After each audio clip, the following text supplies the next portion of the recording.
Keď prišla v roku 1994 prvá Toyota RAV4, tak ešte nikto netušil, aký obrovský bestseller z toho bude. No ale 15 miliónov predaných kusov hovorí jasnou rečou.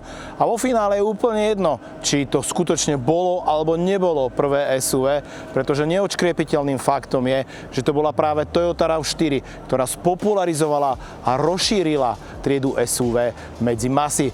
No a dnes tu máme možnosť otestovať už jej 6. generáciu. Takže vítajte v slnečnom Španielsku, ideme sa trošku povoziť.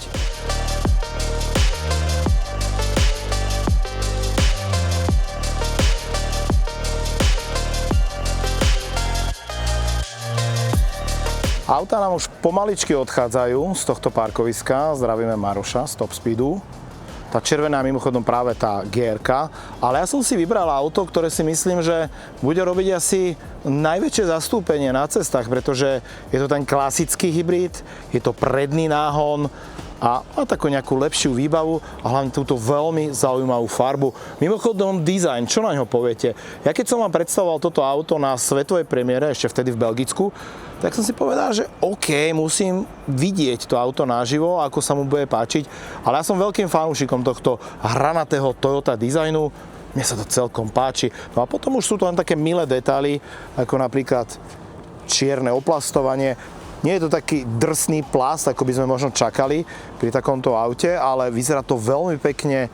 Je to naozaj podarená kombinácia a jedna vec, ktorú veľa výrobcov robí absolútne zle, že pri autách, ktoré sú určené možno aj na nejaké to zablatenie občas alebo do nejakého jemného offroadu, ktorý si samozrejme tiež vyskúšame, nedokáže urobiť takú základnú vec, ako zakryť prahy dverí. No a toto Toyota je excelentné, pretože tu si už nedokážete ušpiniť nohavice, kdežto pri veľa SUVčkách je to automatické, že svojimi nohavicami leštíte bok auta, ale v tomto prípade to Toyota vymakala. No je toto možné? Ďalší? To by sa mu nestalo, keby nakupuje na filtreaoleje.sk. Dopraj aj ty svojej mašine len to najlepšie. filtreaoleje.sk. Prvé metre za volantom novej RAV4, alebo možno niektorí to familiárne nazývajú novej RAVky, to veľmi často počúvam, sú veľmi príjemným prekvapením, pretože jedna z vecí, na ktorej si dali ľudia v Toyote záležať, je ešte lepšie odizolovanie posádky od okolitého sveta. To sa týka jednak hluku, ale jednak povedzme, že aj toho tlmenia samotného. No zatiaľ akože fajn, uvidíme o chvíľku. Toyota RAV4 má mnoho prvenstiev, jedno som už spomínal, bolo to jedno z prvých SUV vôbec na trhu a dá sa povedať, že prvé také masové. V zápätí rovnaký recept sa pokúšala použiť aj iná japonská konkurencia, konkrétne Honda CR-V, no ale tie predajné čísla teda sú v prípade Toyota RAV4 určite ďaleko vyššie. Ďalšie prvenstvo, ktoré RAV4 má, tak to je, že to vlastne bolo prvé elektrické auto s logom Toyoty a vy ste už túto RAV4 videli aj na Volant TV, kde sme si túto prvú generáciu vyskúšali a dosť prekvapujúco som zistil, že je to stále auto, ktoré v dnešnej dobe viete bez problémov používať. Čiže je jasné, že ak sa Toyota do niečoho pustí, tak to má veľmi dobre premyslené. No a ako to má premyslené v prípade 6. generácie, tak to dnes zistíme, pretože vy si v zásade môžete kúpiť túto v európskom priestore len dve verzie. To znamená, že jedno je klasický hybrid, ktorý dáva obrovský zmysel a ktorý naozaj stál za tým úspechom hybridov Toyoty vo svete a potom je to plug-in hybrid, ktorý teda bude vhodný pre niektorých ľudí, ale zďaleka nie pre všetkých. Ja som si schválne teda zobral tú, povedzme, že základnú verziu, je to predný náhon, je to ten hybrid a čo je dobre, tak u Toyoty vždy tie hybridy sa spájali len a len výhradne s automatickou prevodovkou, teda s ECVT. A v tomto prípade samozrejme to nie je inak. Čiže ak si už kúpite toto auto, tak vedzte, že máte to automat. My sme v rodine niekoľko generácií RAV4 mali, takže pre mňa je to veľmi príjemný návrat za volant RAV4, i keď pochopiteľne v 6. generácii sa to len dostáva do predaju. Ale hneď prvú vec, čo som si všimol voči povedzme aj starším generáciám alebo voči aj konkurencii je, že keď sedíte v tých SUVčkách, tak častokrát si pripadáte, že máte až zbytočne veľké mohutné auto. No ale tu Toyota išla na to veľmi šikovne, pretože celú prístrojovú dosku znížila o 40 mm, takže je to o mnoho lepší výhľad a vďaka tomu hranatému dizajnu vidíte aj pekne tie vykrojené blatníky po krajoch. Ako, ten výhľad je naozaj príjemný odtiaľto. Toto je úplne nová generácia RAV4, takže tých zmien tu bude podstatne viac ako len to, že je znížená prístrojka. Jednu z základných, ktorú si všimnete, je úplne nová softwarová platforma, na ktorej toto auto beží. A to celé sa vám zobrazuje aj na tomto novom displeji. Takisto tu máte aj nový head-up display, ktorý je teraz o mnoho väčší, aký poznáme napríklad z nemeckej konkurencie, a tým pádom aj dokáže premietať o mnoho viacej informácií na to čielne sklo, takže to vyzerá podstatne lepšie. Inak skutočne ten interiér pôsobí sviežo, moderne, pekne. Je to taká evolúcia tých predchádzajúcich dizajnov. Za mňa absolútne OK. Samozrejme, na niektorých miestach narazíte na také tie tvrdšie plasty. Toyota ani nijako nezakrýva to, že to má byť auto, ktoré znesie aj, povedzme, tvrdšie zaobchádzanie, alebo keď ho zoberiete niekam do prírody, že by sa to niečo poškrabalo. Ak vám ide vyslovene o tie plastiky, ktoré teda tuto napríklad tú ručku sú veľmi tvrdé, a chcete nejaké fancy veci, alebo teda po slovensky nejaké fajnové, tak samozrejme na to už slúži značka Lexus, kde sú takéto veci vychytané. Ale čo sa musí nechať je, že ja chytám aj tie plastové kľúčky alebo zatlačím na ten stredový panel, to auto ani necekne. Na rozdiel od niektorých iných aj prémiových automobiliek, ktoré vám síce prinesú pekné plastiky na dotyk aj na pohľad, ale auto doslova že vrzga. Toto ani necekne. Naozaj. To je jedno z tých veľkých príjemných prekvapení. A Toyota aj samotná hovorí, že celkovo tá karoséria stúhla o nejakých ďalších 10% voči predchodcovi. A jednoducho dala si záležať na tom, aby presne na takýchto detailoch tá rávka vám povedala, že pozri sa na mňa, ja som odolné trvácne auto, ktoré navyše, ak sa trošku pohybujete v rámci jazdených vozidiel, tak na tom trhu jazdeniek si RAV4 drží extrémne dobré hodnotu. Čiže aj keď to auto kúpite povedzme za vyššiu cenu, tak stále ju viete aj dosť dobre predať. Úroveň vypracovania a kvality je v tomto prípade skutočne veľmi vysoká, veľmi dobrá, ale to RAV4 vždy vedela. Nová RAV4 taktiež prináša veľa bezpečnostných asistentov, ktorých si viete samozrejme vypnúť. Jedna vec, ktorá určite mnohých poteší a v mnohých prípadoch to bude aj ten jazyček na vách, že prečo sa prikloní práve pre RAV4, je systém, ktorý vy už dostanete v tomto aute. Samozrejme, niečo sa za ňou pripláca, ale je tu. A to je balík Connect and Drive. Okrem mnohých iných vecí robí napríklad to, že automaticky nahráva vašu jazdu a v prípade nehody vám sprístupní niekoľko sekúnd pred nehodou a niekoľko sekúnd po nehode, takže ste chránení. Prípadne to viete aktivovať aj manuálne a môže vám stále nahrávať tú jazdu. Myslím, že tam je obmedzenie na nejakých 90 minút. Čiže nepotrebujete tu zapájať žiadne externé kamery, RAV4 toto za vás automaticky rieši. Taktiež je tu jedna taká nemilá vec za to, že hybridy v poslednej dobe sú obľúbené aj u ľudí, ktorí sa nedokážu živiť poctivou robotou, teda nedobrovoľne menia svojich majiteľov. A v tomto prípade Toyota tiež prišla s nejakým riešením, a to sa volá, že vzdialený imobilizér, kde si viete to auto na diaľku zablokovať tak, že po nastúpení dnu od vás bude pýtať PIN kód, ktorý musíte vyťukať túto na displeji. Áno, PIN kódy tu už boli aj v minulosti, či na nejakých hardwareových klávesnicách alebo priamo na displeji, ale Toyota tvrdí, že opäť to zvýši tú bezpečnosť toho vozidla. Minimálne to zníži tú pravdepodobnosť, že jedného dňa vaša milovaná RAV4 bez vášho súhlasu zmení majiteľa. Taktiež už je samozrejme, že na palube budete mať aj sledovanie mŕtvého uhla, prípadne indikátor priblíženia vozidla za vami, čo sa vám hodí napríklad na diaľnici, keď by sa niekto mohol veľkou rýchlosťou k vám priblížiť, alebo teda tak z nenazdajky a vy ho prehľadnete v spätnom zrkadle. Takže toto je zlepšené a navyše a veľa neskúsených vodičov to ocení. RAV4 dokáže monitorovať aj dopravu pred autom. To znamená, že ak vchádzate do križovatky, tak RAV4 vám dá jasne vedieť, že či tam nejaké auto prichádza alebo nie. Pri samotnej jazde nemáte pocit, že šoferujete nejaké nadrozmerné auto, pretože tá odozva na volante je veľmi príjemná. tá karoséria presne poslúcha a počúva, čo chcete robiť, aký príkaz dáte cez posúvač riadenia. A potom sú tu ešte brzdy, ktoré sú elektronicky riadené. To znamená, že fyzické prepojenie medzi pedálom brzdy a samotnými brzdami na kolesách je čisto elektronické, ale funguje to dobre. Aj pocitovo je to OK z mojej strany. Teraz sa dostávame trošku už mimo dedinu a začínajú tu takéto krásne serpentíny a tu si vyskúšame samozrejme aj to, ako to auto v tých zákrutách drží, ako sa prejavuje ten tuhší podvozok, respektíve ako sa prejavuje tá tuhšia karoséria. Ale poďte, aj takéto ostré sú tu zákruty. No a tu je ďalšia vec, ktorú by som chcel prejednať a to je utlmenie toho motoru. Pretože to je jedna z vecí, na ktorú sa ľudia častokrát sťažovali, že ja by som si aj ten hybrid kúpil, ale čo ten hluk? Nemyslím si, že budete vnímať prejav toho spalováku ako niečo negatívne alebo niečo, čo by vás obťažovalo. Absolútne nie na palube novej RAV4. Ale keď niekedy chcete ten maximálny výkon, tak počujete motor, ale to je na hony vzdialené tomu, aké to možno bolo v minulosti. Toto je úplne iná liga. Ťažná kapacita tohto auta sú 2 tony. No a čo poháňa vlastne RAV4, tak je to už úplná klasika.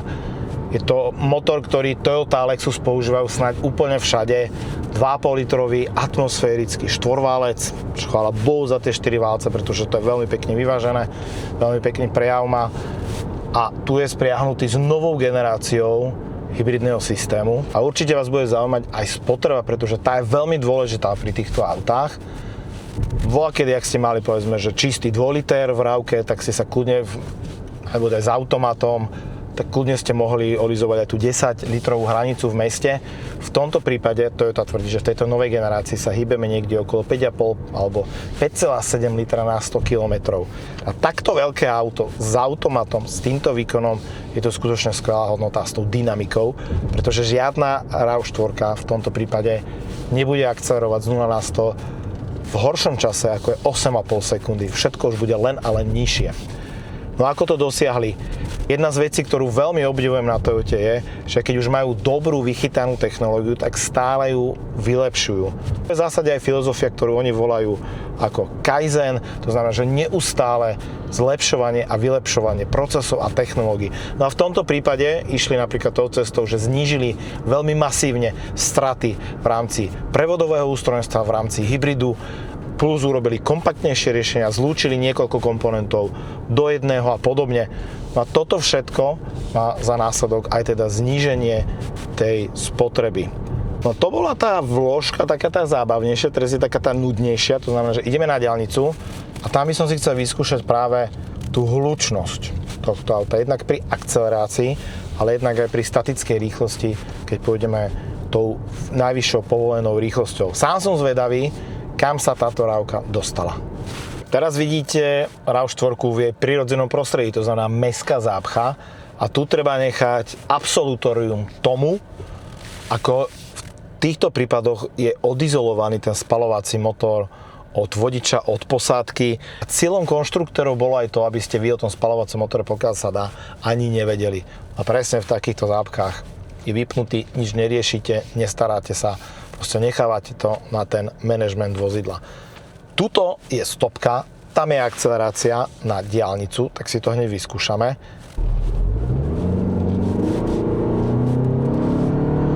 Tak tá dynamika, tá je podstatne lepšia, ako som zvyknutý v RAV4, v tých základných. Ďalšia vec, ktorá je tu zaujímavá, je, že vďaka tým zmeneným áčkovým stĺpikom, zmenenému tvaru spätných zrkadiel a vďaka použitiu povedzme, že iných lepidiel alebo zmenám na podvozku, to auto stichlo aj na takejto mimomestskej rýchlosti. A ak máte nebude kvalitný asfalt, ako v tomto prípade, kde tu už naozaj je dobrý asfalt, tak to auto je skutočne tiché. Opäť nie je to Lexus NX, ale to asi ani nebol cieľ. OK, to bol základný hybrid a poďme si teraz vyskúšať plug-in hybrid a hlavne tú verziu GR Sport, lebo na tú som ja osobne veľmi zvedavý. Tak a je to tu. Presadol som si do ďalšieho auta a dokonca sa mi podarilo chytiť taký absolútny vrchol, také kombo snov, pretože mám RAV4, ktorá je plug-in hybrid, ktorá je 4x4 a ktorá má navyše na sebe ten paket GR Sport, alebo teda GR Sport, ktorý ale teda nie je len takým akože nejakým marketingovým pozlátkom, pretože včera nám inžinieri prísahali, že to dosť mení charakter auta a je to auto viacej poladené. Samozrejme, pokiaľ vám nezáleží na takých veciach, ako sú jazdné vlastnosti a podobne, tak asi to budete vnímať len z pohľadu toho športového paketu, z toho, ako to vyzerá. Vyzerá to omnoho agresívnejšie, aj v tejto červenej je to veľmi pekné auto. Ja si samozrejme toto auto vyskúšam aj trošku v takých offroadovejších podmienkách, ale offroad berte naozaj s veľkou rezervou. Pôjdeme proste mimo spevnené cesty. Jediný problém je, ktorý tu vnímam, a to je všeobecný problém týchto modernejších aut, že ako keby sme sa úplne rozlúčili už s takými tými balónovejšími pneumatikami a všetko, čo dostanete, sú také akože nízkoprofiláče, čím viacej palcov, tým lepšie. Toto napríklad máte 20 palcové kolesa na tomto aute. So slzou v oku spomínam, keď sme mali RAV4 na 17-kách s takýmito baloniskami. No, ale doba sa asi mení, tak uvidíme, ako je to pôjde na tom štrku. No, idem po meste a mne tu zase pípajú nejakí asistenti, konkrétne asistent prekročenia rýchlosti. Keď chcem, aby Toyota ma neupozorňovala na to, že som prekročil rýchlo, že som strašný pirát, tak pozrite sa. Bim, vybavené, už mi nebude nič pípať. Akože toto sa Toyote podarilo. Z tých 14 klikov, ktoré sme v Priuse museli tuto niekde hľadať a operovať, je to zrazu, že tik, hotovo. No ale my sedíme teraz v plug-in hybride a ten podľa údajov Toyoty má teoretický dojazd až 137 km. Napríklad konkurent z Nemecka teraz má plug-in hybridy, ktoré dokážu ísť jemne nad 100 alebo 100 km, dokážu prejsť čisto na batérie, ale Toyota išla ešte podstatne ďalej. A ako to už býva pri tých plug-in hybridoch, ten výkon je podstatne vyšší. Pre niekoho je práve ten plug-in hybrid absolútne dokonalé riešenie, keď väčšinu času chodí čisto len na batériu a s dojazdom takmer 140 km je to naozaj vyhovujúce na to každodenné jazdenie pre väčšinu potenciálnych majiteľov. Nabíjať toto auto môžete na rýchlo nabíjačke až 50 kW, čiže viete nabiť to auto povedzme za 30 minút, alebo s palubnou nabíjačkou pri striedavom prúde, kde môžete nabíjať až 11 kW. Ešte je tu na palube taká vychytávka, ktorú môžete, nemusíte využívať, tzv. Geofencing, čiže vy si zadáte nejaký cieľ cesty. Auto vám veľmi inteligentne spočíta samozrejme cieľ cesty, tú navigáciu a hlavne pripraví vaše auto na zóny, kde teda by ste mali ísť čisto na elektrickú energiu, alebo kde potrebujete výkon, alebo kde naopak môžete auto dobíjať, takzvané rekuperovať. To, čo si všimnete hneď na prvú, tak to je trošku ten bodykit, ktorý tu je. Máme tu predný nárazník, máme tu zadný difúzor, naozaj ruku do ohňa môžete dať za to, že to aj bude prispievať k lepšej aerodynamike. Ktorý z tej rávky robí, nechcem povedať, že športové nadšenie, lebo to isto nie, ale minimálne, čo sa týka jazdných vlastností, tak to auto je sebaistejšie na tej ceste. Nenakláňa sa toľko. Máme tu taktiež tuhšie riadenie, ktoré je pre tieto účely upravené. No a napríklad samotné kolesá sú ľahšie o 2 kg na kuse. Čiže znižovali japonskí inžinieri aj tú neodprúženú masu, hmotu, ktorá je veľmi dôležitá. A výsledkom toho je, že to auto by malo aj lepšie jazdiť.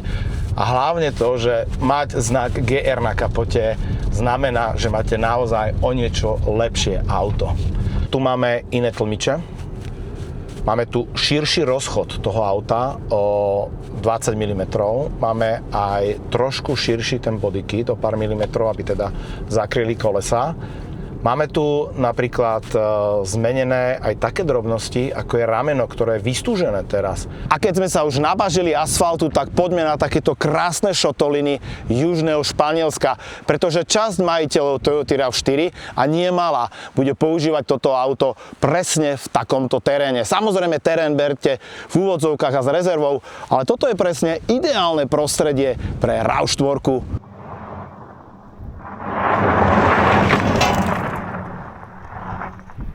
Prvú vec, ktorú si musíme uvedomiť je, na akých plášťoch je toto auto obuté, keďže ho ideme skúšať tu. Tie sú absolútne nevhodné do takéhoto nejakého terénu, ale teda neodolal som a musíme si to vyskúšať. Jednou z vecí, na ktorý som bol zvedavý, je, a tuto to krásne uvidíme, ako sa Toyota pohrala s tým odlučnením, pretože práve na takýchto cestách dostáva to auto najviac zabrať odletujúce kamienky. Ale keď aj počujete, to vôbec nie je hlučné auto, aj tie kamienky sú celkom dobre odizolované. Akože v tomto som milo prekvapený. A ďalšiu vec, ktorú musím teraz pochváliť, je, že Toyota stále necháva časť tých hardwareových tlačidiel tuto, čiže ak potrebujete rýchlo teplotu zmeniť, alebo typ fúkania, alebo si potrebujete pustiť hudbu, stišiť, všetko tu je a je to vlastne zdvojené ešte aj v tomto spodnom riadku. Ops, tuto opatrne. Jup. Ako, je to celkom OK. A takisto hardwareové tlačítka máme aj na volante. To tu ani nenapadlo s tým experimentovať, takže to som veľmi rád. To je krásna šotolinka. Ale tá akcelerácia aj na tomto povrchu je famózna. Pozeráme, kde máme, už sa nám spustil aj spaľovací motor. Tieto prevýšenia, to je paráda. A ďalšiu vec, ktorú som si všimol v tomto teréne, je, že tie údaje o tom, okoľko sa spevnila karoséria, absolútne žiaden škripot, či plastov, alebo čokoľvek iného, naozaj to auto pôsobí tak hutne, tak tuho. Ak by ste sa stratili tak ako ja, tak Toyota myslela samozrejme aj na to, pretože ste v prírode, stratený sám, smutný, nemáte signál, ale ste hladní, takže si napríklad zoberiete takéto vodičku, niečo, potrebujete sa niekde nájsť. Takže vy môžete urobiť to, že si napríklad otočíte túto stredovú opierku a urobíte si z toho takýto bufetový stolík. Pre stratených v prírode ideálne. A keďže sme už skončili s offroadom, tak teraz si vyskúšame aj trošku tej dynamiky.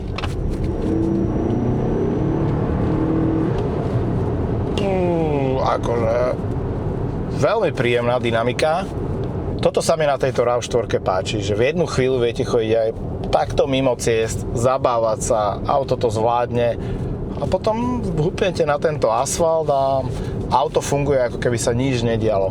Je to skutočne univerzálne auto do všetkých možných podmienok. Samozrejme, prioritne vďaka tomu hybridnému systému sa bavíme o takej tej dnešnej premávke, to znamená, že mesto, nejaké výlety mimo neho, ale RAV4 nepohrdne absolútne ničím. No a tá základná otázka je, podarila sa táto 6. generácia? Je to posun vpred? Jednoznačne áno. Je to taká tá správna evolúcia, ktorú by ste čakali od najväčšieho výrobcu aut na svete, ako je Toyota, ktorý prináša neustále tie inovácie, ktorý sa neustále pokúša zlepšovať tie svoje autá. A 6. generácia Toyota RAV4 je to krásnym dôkazom. Sú tu zlepšenia, ktoré možno pre väčšinu zákazníkov ani nebudú úplne tie najpodstatnejšie na svete, ale Toyota vám v každom prípade dáva auto, ktoré je odladené, ktoré nemá len teda ten marketingový značek na sebe. Ďakujem veľmi pekne, že ste dnes so mňou vyskúšali túto novú RAV4. Ja sa už veľmi teším na taký ten dlhší test v domácich podmienkach a bol by som veľmi rád, keby sme si ju možno postavili aj z očí do očí voči svojim predchodcom. Čo vy na to? Možno napríklad aj voči tej elektrickej. To by vôbec nemuselo byť zlé porovnanie, odkiaľ kam sa vlastne tá RAV4 posunula. Vaše otázky klasicky už píšte dolu pod video, no a my sa vidíme onedlho. Ahojte.